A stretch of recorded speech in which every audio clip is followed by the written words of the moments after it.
Pero bago po yan, dumako muna tayo sa ating pong Food for the Soul and Food for the Spirit.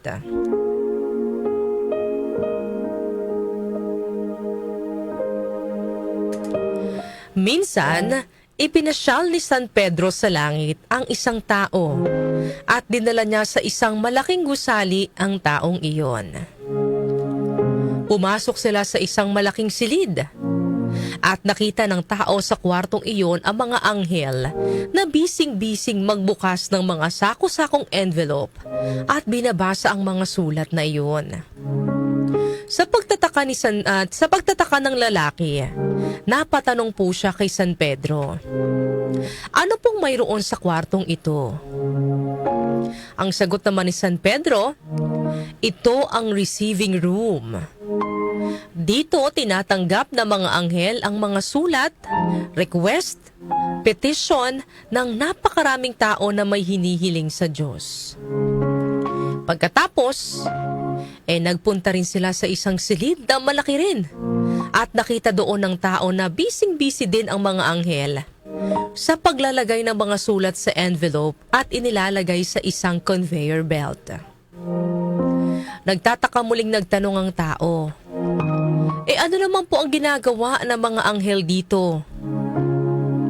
Sagot naman ni San Pedro, "Ito ang processing room. Lahat ng mga sulat at petitions, request na sinagot ng Panginoon ay pinoproseso dito at ipinadadala sa mga humiling." Pagkatapos ito, nagpunta pa sila sa isang silid na may kaliitan at nakita ng tao na hindi katulad ng mga naunang silid, doon ay konti lang ang mga anghel. Medyo madilim, wala silang masyadong ginagawa at ilan pa sa mga anghel ay natutulog pa.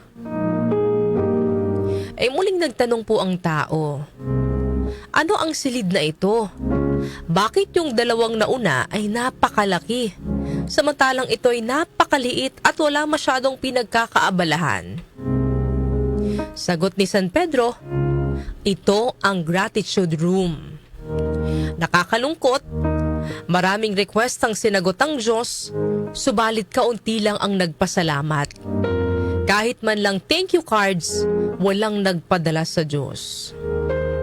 Sinabi pa ni San Pedro, "Natatakot ako na balang araw ay kakailanganin ng isara ang kwartong ito."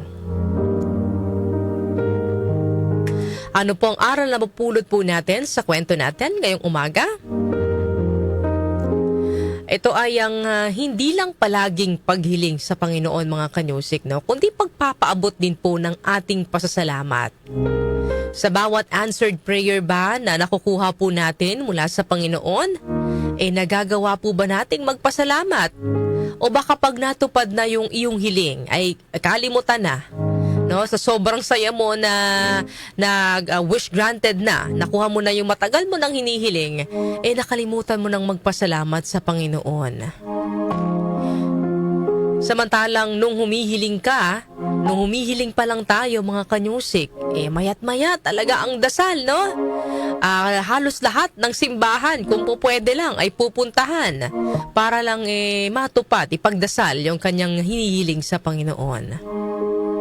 Sana po mga kanyusik, kung gaano tayo kataimtim na nagdarasal sa tuwing tayo po ay may kahilingan, ganoon din po sana tayo kataimtim na mananalangin at magpapasalamat sa Panginoon kapag natupad na ang ating ipinagdarasal sa Kanya.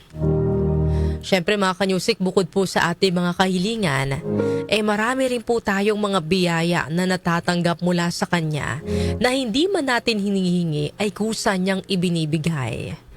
Yung mga maliliit na blessing, baka kasi masyado tayong nakatuon mga kanyusik dun sa gusto nating matanggap, no? Doon sa matagal na nating pinagdarasal sa Kanya. Pero hindi po natin napapansin yung mga biyaya na ibinibigay naman niya sa atin kahit hindi natin hinihiling. Yung mga simpleng biyaya, yung mga maliliit na blessing na ating natatanggap. Gaya na lang mga kanyusik ng pagising natin ngayong umaga na tayo'y muli na namang nagkakarinigan. Malaking blessing po ito sa Diyos na dapat po nating ipagpasalamat sa Kanya. Ay sabi nga po mga kanyusik sa 1 Thessalonians chapter 5 verse 16 to 18, rejoice always, pray continually, give thanks in all circumstances, for this is God's will for you in Christ Jesus. Yan po ang ating food for the soul and food for the spirit ngayong araw po ng Martes.